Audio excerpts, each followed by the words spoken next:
today's tutorial, I'm going to show you how to do this magic pool effect in Adobe After Effects. Now, this doesn't look perfect, and there's a lot of things that I could fix with this, but I decided I'd do a tutorial because I hope it'll introduce some helpful tips with Adobe After Effects. Now, this tutorial assumes that you're a beginner to After Effects, don't have a lot of experience with it, but that you have some experience with it. I'm going to load in my clip. Alright, the next thing we want to do is cut our clip into the different chunks that we have. So the first one is the walking across the water, right? So I'm just going to go through and I'm going to edit and sort of trim the clip down to where I want to show. Now, one tip that I like to do when I'm editing clips, since After Effects isn't an editing program, right? That's what Premiere is for. It's not super intuitive as far as editing these clips down. So one thing I like to do is just find whatever point I want to start or end my clip. I move my cursor to that point, and then I hit Command-Shift-D, and that will duplicate and split the clip at that point, and then I can just delete whatever clip I don't want. Alright, you can see here I've now edited the clip down a little bit, and I've broken it up into 4 chunks. So my first one is where I'm walking on the water here. So I'm going to click on this clip and hit enter or return and just give it a name. So walking on water. My next clip up here is where I'm jumping into the water. And you can see I haven't edited it all out. I'm just getting that portion of the clip there. So you can see that I stand there and then I sort of run off the screen. So I'm going to call that jumping into pool, jumping into water. And then I'm going to this next clip. All that is me giving the background, right? We have our background showing after I've fallen into the water. I'm going to call that background. And then this last one here is sort of our background part 2. And it's just when I throw the rock into the water. I wish I wouldn't have used a rock here that's bouncing, because you're going to see that it's going to take some work to cover that up. But I'm going to name this background 2. Actually, I'm just going to name it splash. Okay, so we've got our 4 clips here. We don't really need to do anything to me walking across the water. That just sort of shows that it's a normal pool that we're now going to be jumping into. So now I cut to this, and we're going to freeze this at the lowest point of my jump. So one way to skip through frames of a clip is by holding Command and then pressing the arrow keys. So you can see it's sort of going through slowly, frame by frame. And we're going to go to the lowest point of my jump, right before you can tell the ground is sort of catching me, but there's still a bit of a splash. So I'm going to go about there. And I want to cut off the rest of this, so I'm going to hit Command-Shift-D to clone that and split that, and then I'm going to move both of these clips over to where my cursor is, and I'm hitting the plus sign to make the timeline bigger, and the minus sign to make it smaller. Nice little keyboard shortcut there. Okay, so now we've got me jumping, and then I sort of disappear and we show the background, right? And that doesn't look great. We want to show the splash. And I might push this a bit and get a little bit more of the splash.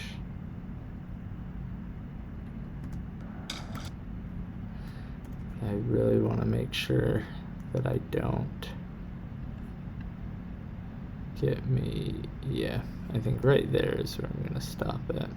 So you do get some splash, but not too much.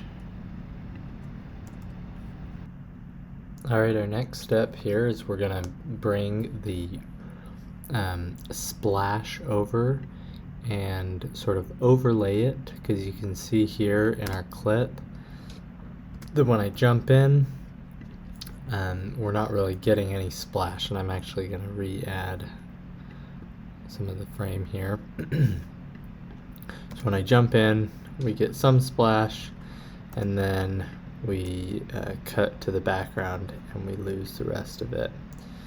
So I'm just going to get that splash. So I'm going to bring that over.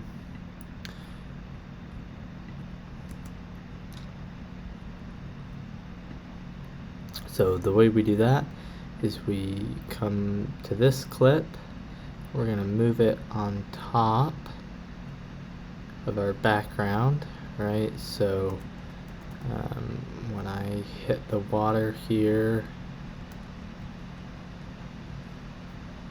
move this, I hit the water, you can see that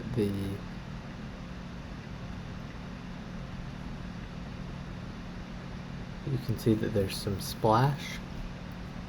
I'm going to lay this on top, the splash on top. I'm going to come click on this and press T, and that'll bring up our opacity. So I can bring that down a little bit. So now you can see that half of what's showing here is me jumping into the water, and the other half is the rock splash. So now I want to go find where the rock actually hits the water.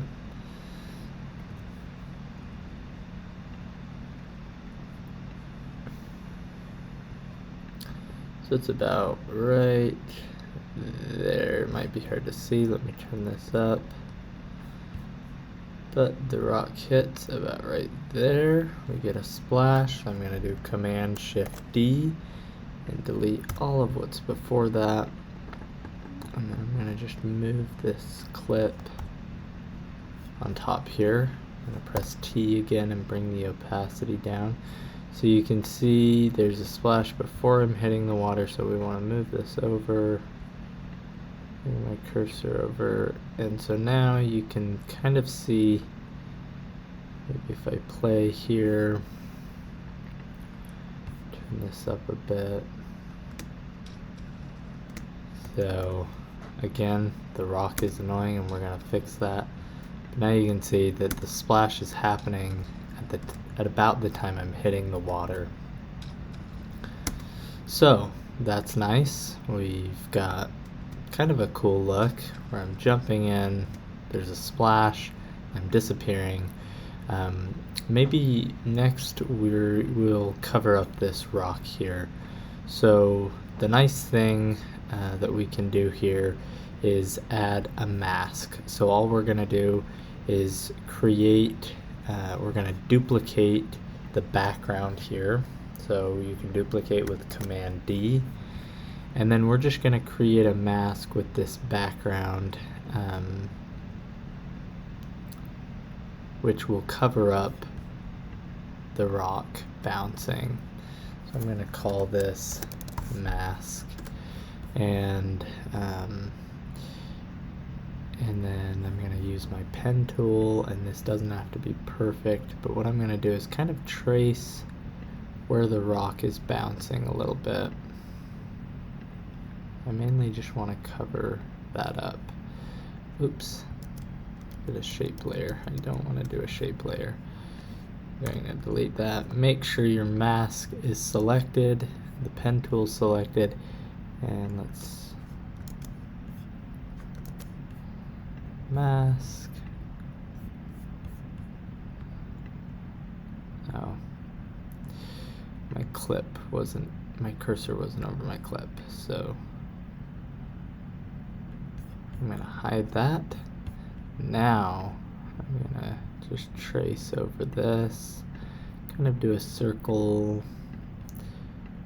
around the pool. And so now hit, nothing's happening because that's not showing. This won't look great, but you can see we've got our shadow, but the top of the rock is being hidden. So we can mess around with that. We can add little points here and bring this down a little bit. And obviously the more we bring in here, the worse the flow will be.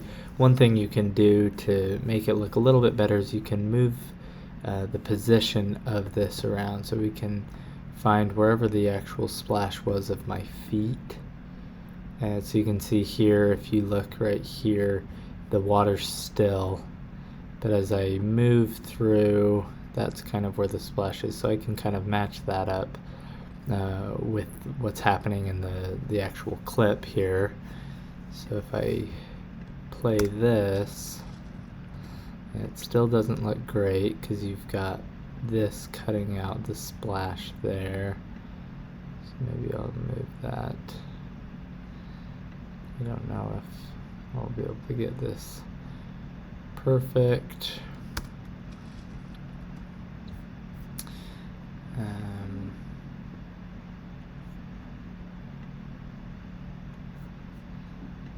kind of move this.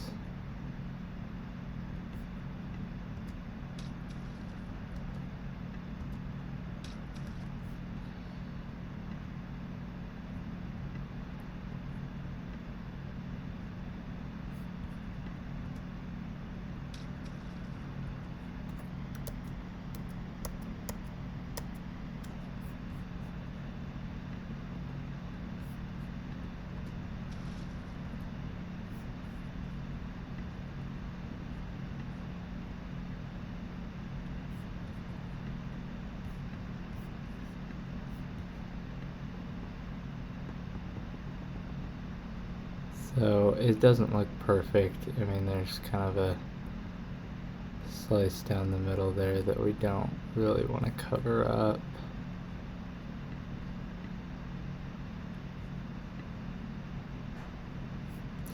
So you can mess around with that as much as you want. You can kind of still see the rock bouncing there,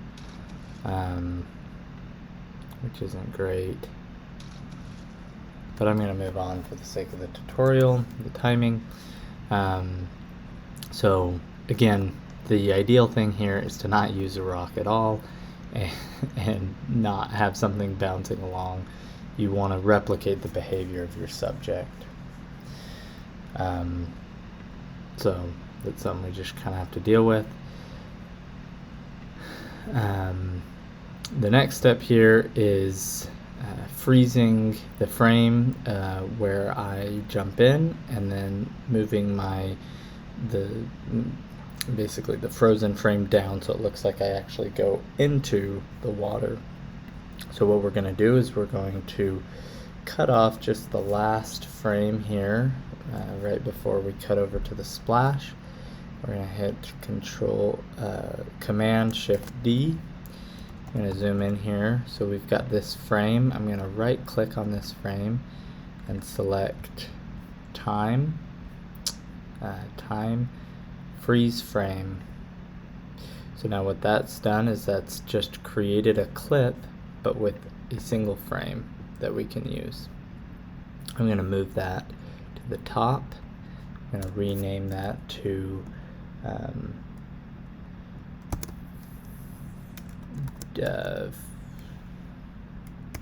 figure jumping in water. And then for this, I'm just going to create a simple cutout of myself, and this is another part that you could spend a lot of time on. You could also use the rotoscope tool to do this, but for this tutorial I'm just going to do a simple cutout of me jumping in. It's going to be very quick. The nice thing is I'll be jumping really fast too into the water. Oops, let's connect that. So it's hard to because it's moving so fast, you won't see all the detail in the cutout frame. Okay, so we've got this black frame. We're going to move our background clips back over to, oops, sorry, select your background clips. We're going to move those over here. That's a very bad cutout. Spend more time than I just did on cutting that out. But so now what we're gonna do, you can see that when I jump in, it kind of freezes. That's because we have this here, and then as soon as that ends, I go away. So we're just gonna have me jump in. I'm gonna move, sorry, some of these background clips back over.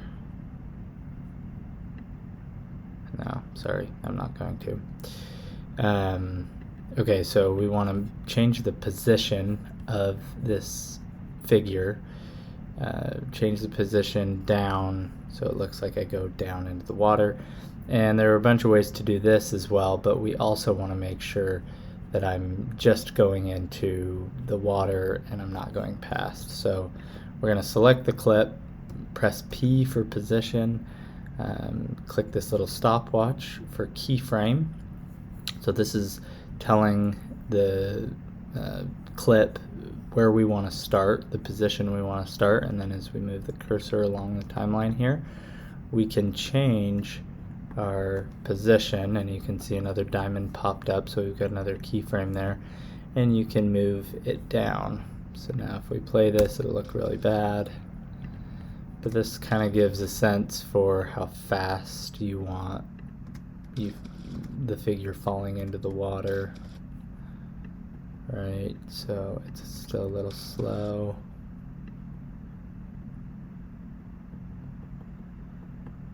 Move that over one, and I'm also going to trim this down. It's a little fast. This is also an area you could spend a lot of time on. We'll call that good. So obviously we don't want to see where I'm falling, so we're going to bring all of this, so just collapse down your figure clip and then expand it out, and then we're going to keyframe our mask path. So if you expand out mask 1, put a keyframe on the mask path here, and as we go along, I'm just going to hit Command arrow keys, and I'm going to just give, I'm going to kind of bring this, oops, come on, I'm going to give this path here, and we're just going to stop wherever I'm splashing in. The other thing that'll make this look a little bit more realistic, well actually I'm going to just hurry in. For each frame, I'm going to move these up along that point where I'm falling into the water. Bring this up. It's a bit tedious. And again, there are other ways you could do this. You could create a mask, another mask that covers up this part of the pool, and you could have it fall behind that mask. Different ways to do this. Oops, but I'm just going to do it this way for now. So again, I'm just keyframing this path, or where these pivot points are located through the duration of the clip. I just do a couple more here. My head is now falling into the water.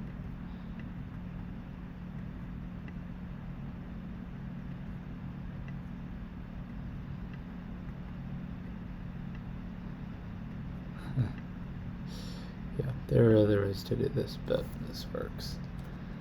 Alright, and then the head goes under the water. So here's what we've got so far. So the nice thing is we have this splash, right, that gives it a little bit more of a realistic look. Now, I understand that this does not look great. I think if I were to spend more time on it, I would work again on this mask here, configure, I'd mess around with making it so it didn't have that line as much down. Or maybe you don't care about that mask and you don't really care about the rock being there. It kind of looks dumb. It kind of looks like the rock is falling out of the water while I'm falling into it. Maybe that's the look you're going for. But yeah, that's just, I guess that sort of gives you the end result, and you can perfect it as much as you want. I hope this has been helpful, just kind of giving some tips and tricks that I found as I work on a simple visual effect like this. I'm a beginner to After Effects. I'm learning a lot, so I appreciate any constructive feedback you might have for how to make these things better. But I